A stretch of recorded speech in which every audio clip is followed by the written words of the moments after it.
WandaVision episode 2, and this episode sees Wanda and Vision in a sitcom of the 60s. Now, this episode is clearly inspired by Bewitched, definitely by its opening title sequence, where you got the animation that 100% looks like the Bewitched opening sequence, and how all of it kind of forms into it. Even though I wasn't crazy with the music, where it's just, da da da da da, WandaVision, da da da, WandaVision, and you're like, okay, let's get to the actual episode. But this episode is a talent episode. It's a talent show episode where you have Wanda and Vision trying to be a little bit less spectacular as they actually are, and when they do things spectacular, Wanda will cast a spell to make things like, look, there's a rope attached to Vision and all that. And I will say this: I prefer the first episode than this episode. It's not a crap show. I'm not saying like, oh my god, he hates this episode. No, actually, I liked it. I just prefer the first episode of WandaVision. But it's still good. I mean, we get a little bit of sense of more of the town. A little sense of these personalities that are inside the 60 version of this neighborhood.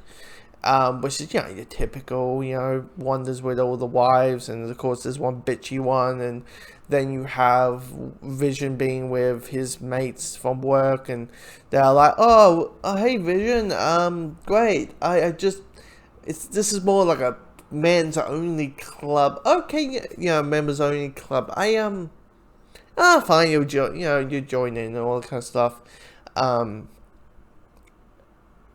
which equals one Vision storyline of which I won't spoil, but that this episode shows more of what is going on, and even Wanda's getting confused, and clearly it's linked to Wanda. It's not linked to Vision. It's linked to Wanda, and Wanda.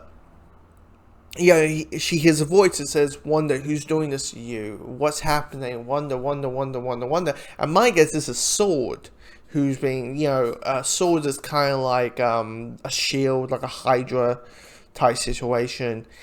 And they are probably contacting, trying to get into Wanda to understand what is happening.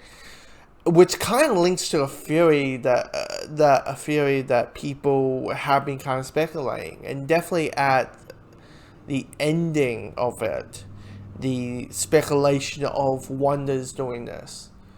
Wanda's the one who's like keeping this neighborhood hostage, and when something goes wrong, she just turns it into another sitcom or finds a way to break out, to keep this reality going. Because if you really think about it, Wanda's a character who is driven by her relationships, and if you really think about it, she is.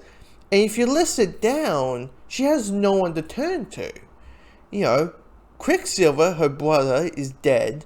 Vision, dead. Steve is back in his time. Tony is dead. Widow is dead.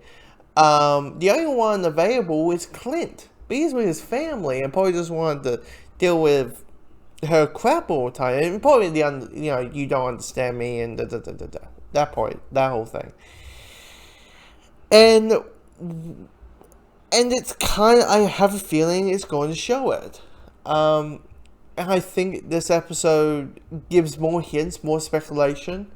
All that. Of course, next week we'll find out more and more about it when we hit, the Brady Bunch episode.